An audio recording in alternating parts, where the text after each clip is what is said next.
All of a sudden you got a mob ties room, nigga. Fuck you, nigga. That's where I'm at with it, nigga. Take it how you want to take it, nigga. Stay your ass over in the mob ties. Playing those games about nothing.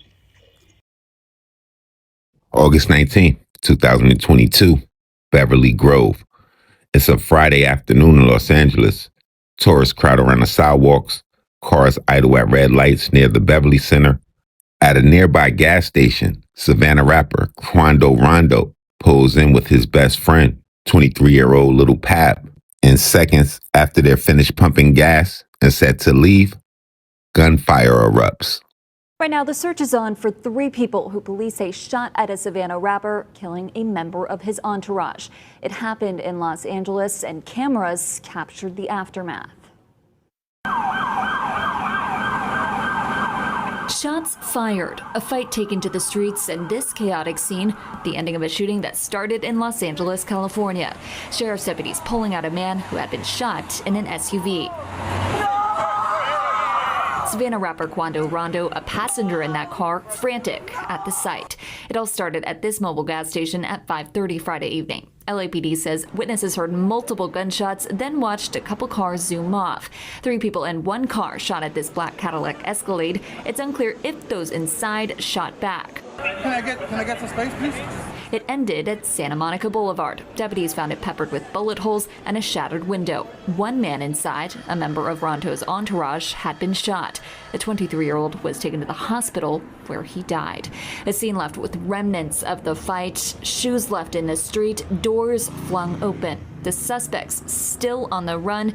We still don't know what spurred it all, but LAPD says it started at a gas pump. Victim vehicle, they pulled up, they were pumping gas, and it looks like they probably finished pumping gas, and the suspects approached from the alley, got out of the car, and started shooting at those victims. Investigators are still trying to piece together details, but they're looking for a white 4-door sedan with suspects wearing dark clothing. Police helicopters overhead, so we knew something was up. People in the neighborhood shocked by the news. Disappointed. There have been a lot of incidents in the past couple of years. It does seem that things have been happening more often on Melrose, between Fairfax and Melrose and around here.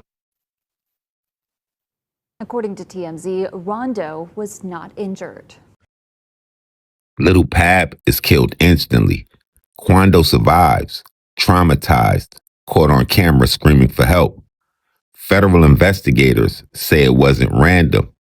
They allege it was a coordinated murder-for-hire plot carried out by a Chicago hit team sent across the country. And rapper Lil Durk has been arrested and charged with a murder-for-hire plot. Months later, rapper Lil Durk will be indicted in federal court. Prosecutors claim he orchestrated the ambush that left Pab dead, blaming Quando for the killing of his close friend, King Von. Durk's crew was said to use private flights, fake plates, and burner phones. Details that screamed of a high-budget plot. But that wouldn't be Chicago's last strike in the City of Angels in 2022. The wave that followed didn't have the same resources, but it had the same chilling reach and proved even more deadly.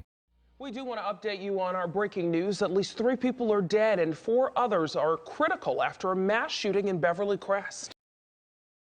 Lord forgive me for this trap shit.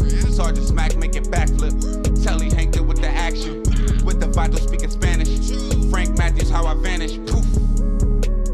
Came back like I'm King Tut. Gold BBS is on a beamer. When Fat Cat was 10 queens up. Ball off the profit, not the re-up. Fly like Puerto Rican Jesus. Uptown like I'm Baby May. Just caught a touchdown from the bay. Lil Durk's federal case just hit a whole new level of chaos. So authorities are now requesting an anonymous jury after alleged threats against a judge and prosecutor. Prosecutors say the rapper tried to destroy an Apple Watch in jail to cover his tracks, and he's now being accused of allegedly taking out hits on his own O-Block associates. That case, the one everyone's been watching, is the reason we're here.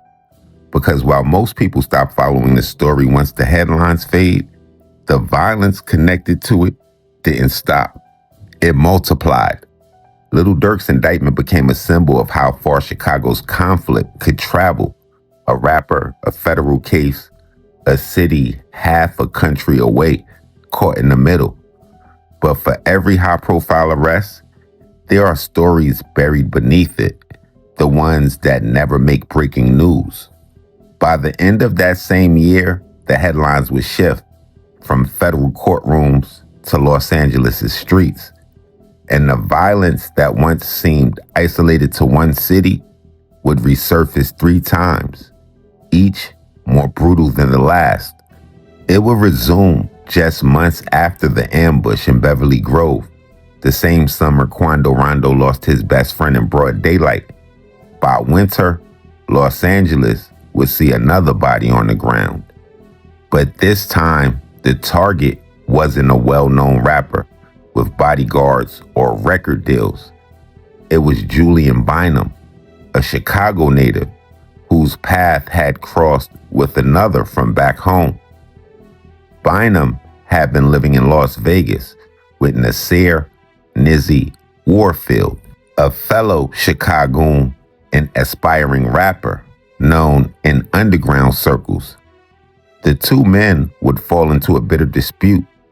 Bynum would accuse Warfield of stealing his Rolex, while Warfield claimed Bynum took $90,000 in cash and a gold chain from him.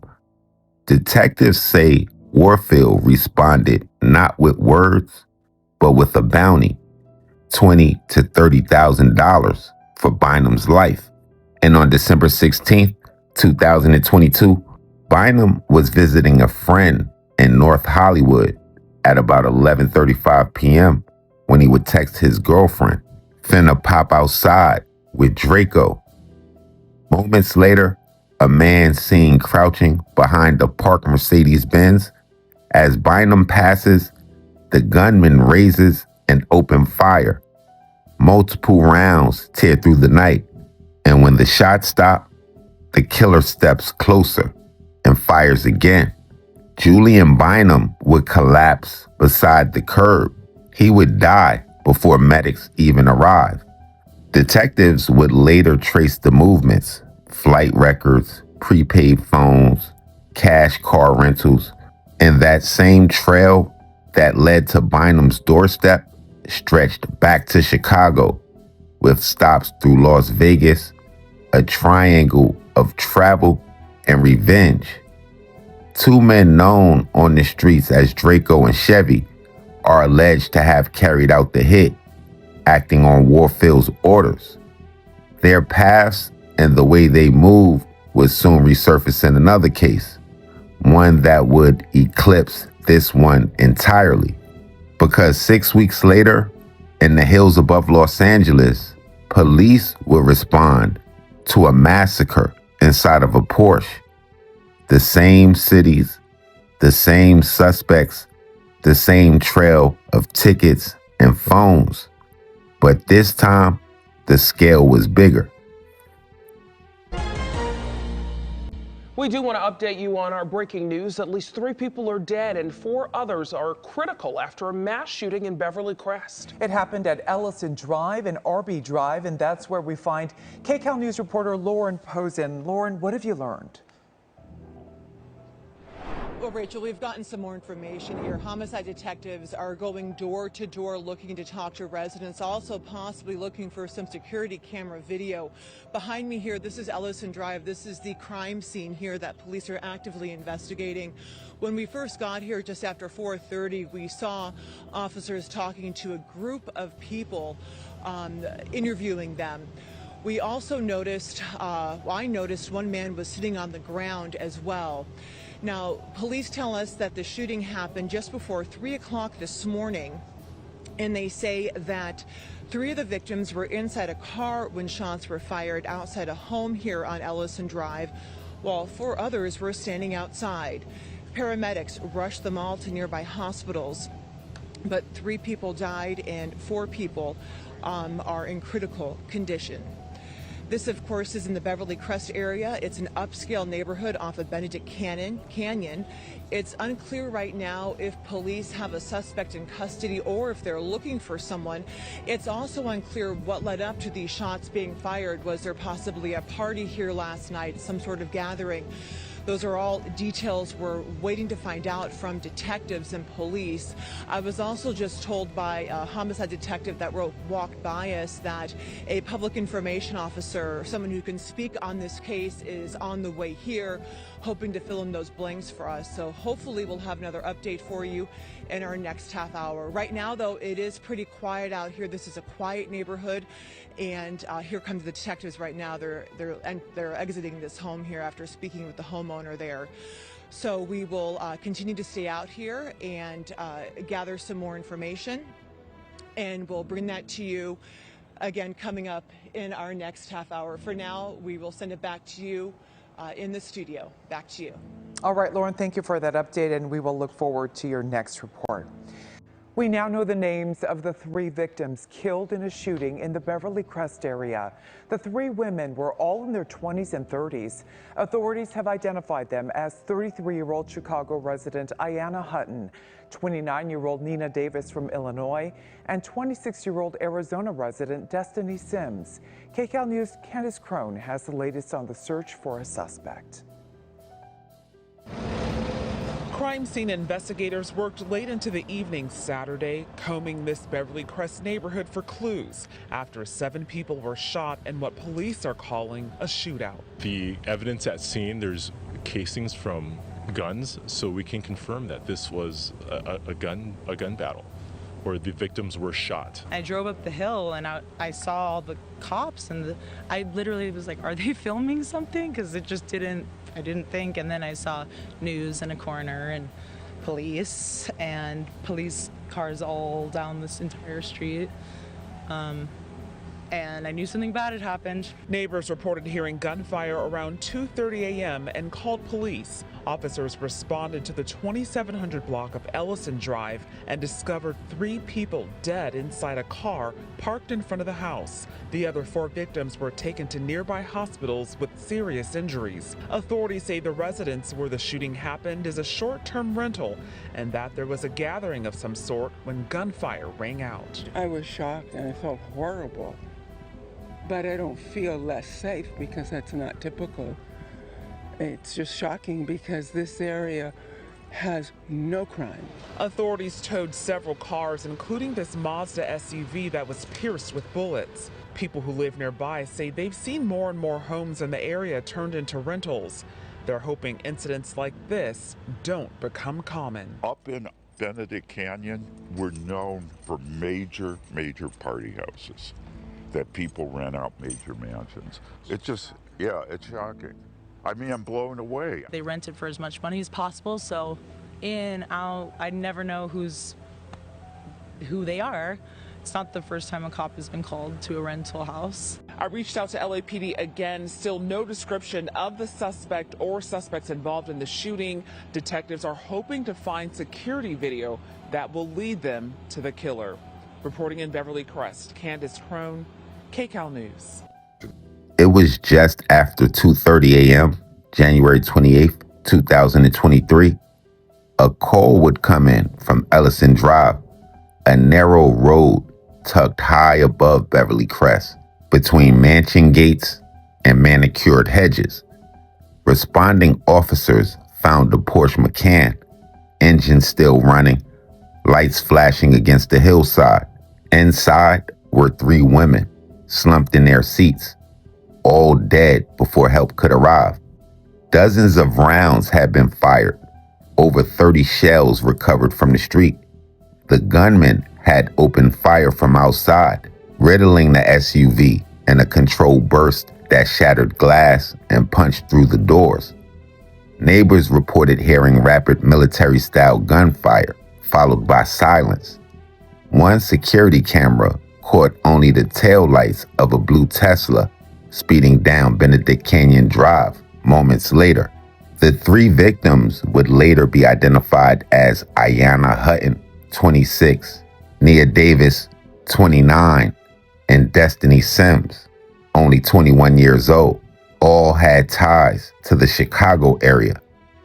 They had come to Los Angeles for the weekend to escape winter, see friends, and celebrate at a concert in West Hollywood. After the show, they returned to their Airbnb, a rented home near Benedict Canyon, driving the white Porsche they had picked up hours earlier. They were less than 2 miles from the property when the shooting began. The barrage lasted under 10 seconds, 30 rounds fired, 3 lives gone. When investigators processed the scene, they found glass and bullet fragments stretching 40 feet up the incline. The trajectory suggested at least 2 shooters standing at different angles.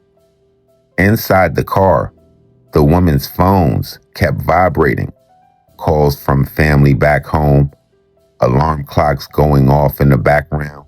No one besides the investigators knew yet that they were gone. Detectives would canvass the canyon for cameras. One lens on a nearby home caught the blue Tesla again, turning out of the neighborhood at about 2:38 a.m. From there, investigators followed a digital trail, toll readers, street sensors, and the city's expanding web of license plate scanners.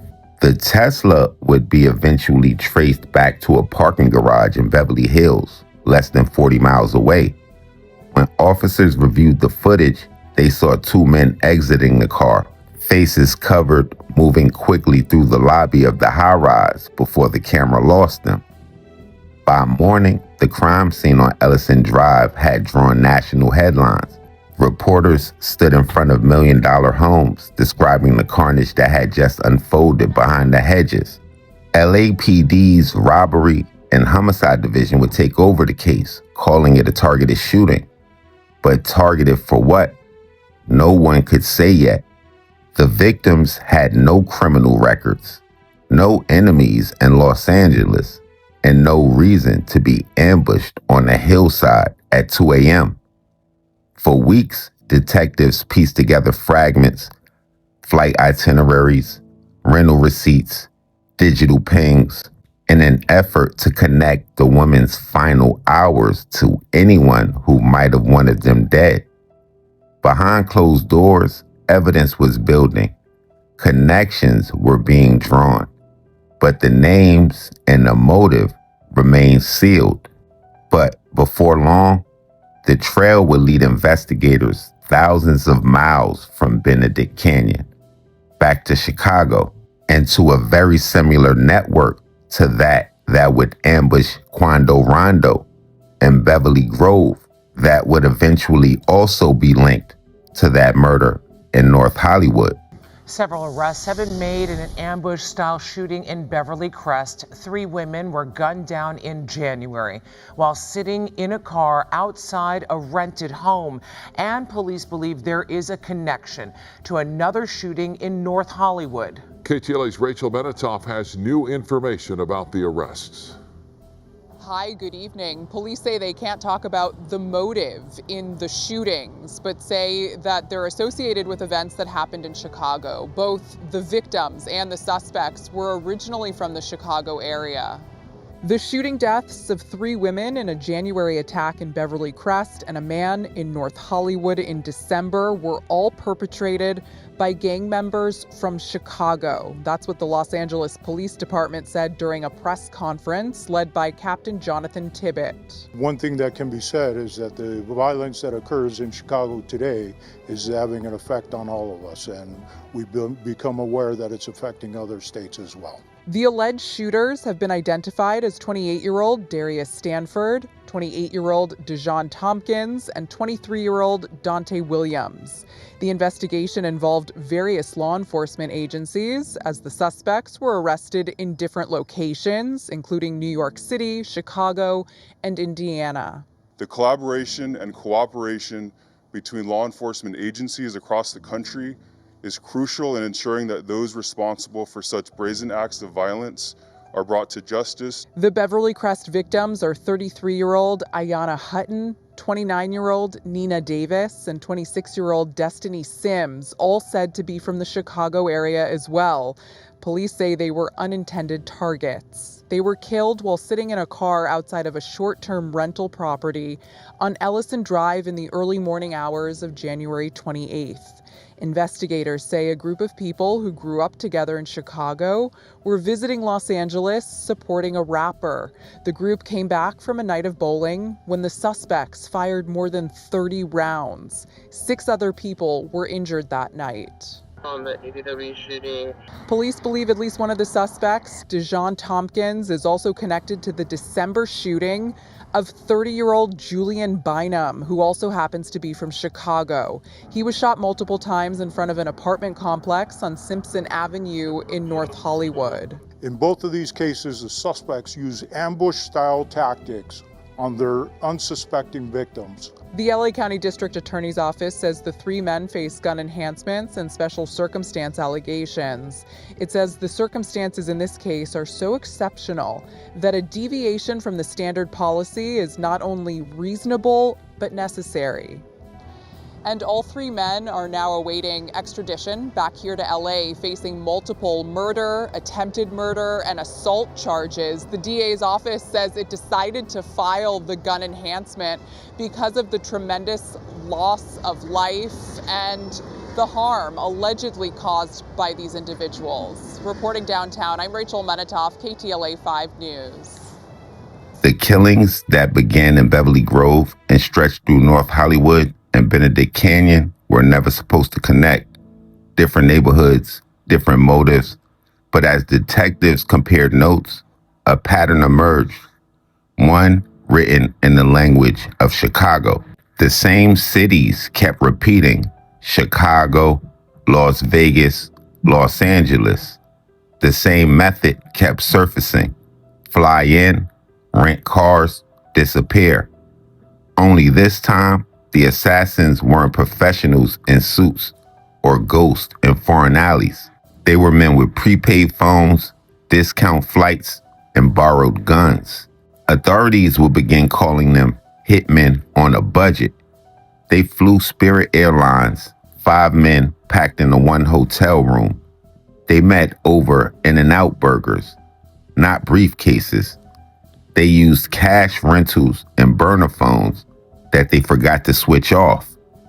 They left DNA on shell casings, fingerprints on car doors, and the digital trail that tied them to 2 crime scenes, miles and months apart, only linked by the same city. The first thread would come from North Hollywood. Phone records from Dejon Tompkins showed him leaving a Beverly Hills high-rise in the night Julian Bynum was murdered. At 11:21 p.m., his phone pinged in North Hollywood. At 11:36 p.m., Bynum was dead. Weeks later, that same phone would light up in Benedict Canyon. At the exact time, 3 women were gunned down inside of a Porsche Macan. Investigators would follow the trail backwards. Airline manifests, rideshare logs, hotel registries. Tompkins, De'Ara Stanford, and Dante Williams all had flown Spirit Air from Chicago to Las Vegas 3 days before the Benedict Canyon shooting. They spent the night sharing a cheap room off the Strip, then drove into California. After the killings, they returned to Vegas, and by the next evening, they were back on a flight to Chicago. When LAPD searched the Las Vegas home of Nasir Rizzi Warfield, the man accused of putting a bounty on Bynum, they found $56,000 in cash, guns, and phones loaded with messages between Warfield and Tompkins. By April 2023, Tompkins was arrested in Illinois, Williams was taken into custody in Indiana, and Stanford was captured weeks later in a Manhattan apartment overlooking the Hudson River. Each man now faces multiple counts of murder, attempted murder, and assault with a firearm. Prosecutors say their DNA and digital footprints tie them to both the North Hollywood and Benedict Canyon crime scenes. All three men have pled not guilty. The motives for the Benedict Canyon attack remains murky. Chicago police told LAPD detectives that the victims and suspects belonged to rival street factions, the Hot Block set of the Black P-Stones and the AWOL branch of the Black Disciples. Old grudges reignited 1,000 miles from home. The same blueprint had emerged months earlier in Beverly Grove. According to federal indictments, Chicago rapper Lil Durk, born Dirk Banks, flew into Los Angeles on a private jet with an associate by the name of Canyon Cuz Grant. Grant would supply a crew of shooters with ski masks, guns, and rented cars outfitted with fake plates. Their target was Quando Rondo, a Georgia rapper Dirk allegedly blamed for King Von's death. When that attack ended, Rondo was alive. His close friend Lil Pop was dead, and the hit team met Grant at In-N-Out Burgers to discuss payment. Federal agents say Dirk's crew used private jets and burner phones, while the others used Spirit Airlines and cheap motels.